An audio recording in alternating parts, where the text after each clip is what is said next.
The avoidant recognizes something in you that goes beyond casual attraction or temporary interest. When they look at you, they see the life they could build, the person they could become, the future that could exist if they were brave enough to choose it. You represent everything they claim to want: stability, genuine partnership, the possibility of healing through secure attachment. This recognition should pull them closer, should motivate them to overcome their patterns, should inspire them to fight for what they see. But it does the opposite. The clearer the vision of a future with you becomes, the more desperately they need to create distance, because seeing their future in you means confronting how far they are from being ready for it. And that confrontation is unbearable. The terror of knowing what they could lose. When the avoidant sees their future in you, it transforms the relationship from something casual they can walk away from into something significant they could destroy. This shift is psychologically devastating. As long as relationships remain surface level, the avoidant can leave without real consequence. But you are different.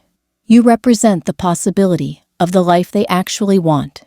And recognizing this means acknowledging that losing you would be a genuine loss, rather than just another person cycling through their pattern. This awareness creates paralyzing fear. The avoidant knows they are not equipped to maintain what you are offering. They know their patterns will eventually sabotage the future they can envision. So rather than try and fail, rather than risk destroying something they can already see mattering deeply, they choose to stay away before attachment deepens further. The distance is not rejection. It is preemptive grief. They are mourning the future they can see but cannot access because of their own limitations. The confrontation with their own inadequacy. Seeing their future in you forces the avoidant to measure the gap between who they are and who they would need to be to sustain that future. This measurement is brutal. They recognize that you deserve consistency they cannot provide, emotional availability they do not possess, vulnerability they are terrified of accessing. The vision of the future highlights their inadequacy in ways they cannot rationalize away. You are not asking for too much. You are asking for what is reasonable and healthy. The problem is not you. The problem is them.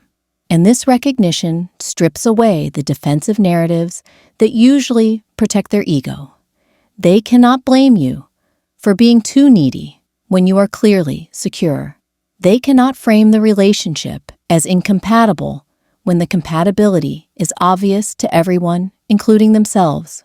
They can only face that they are the barrier to the future they want. And facing this truth is more painful than walking away from it. The escape from inevitable disappointment. The avoidant sees the future with you and simultaneously sees themselves failing to live up to it. They imagine committing and then deactivating. They imagine promising consistency and then withdrawing when intimacy becomes overwhelming. They imagine your eventual disappointment when they cannot be who this future requires them to be. Rather than experience this disappointment after you have both invested deeply, they choose to disappoint you now, before the stakes get higher, before the future becomes tangible enough that destroying it would destroy them too. This is not maturity or self-awareness leading to healthy choice. This is fear disguised as protection.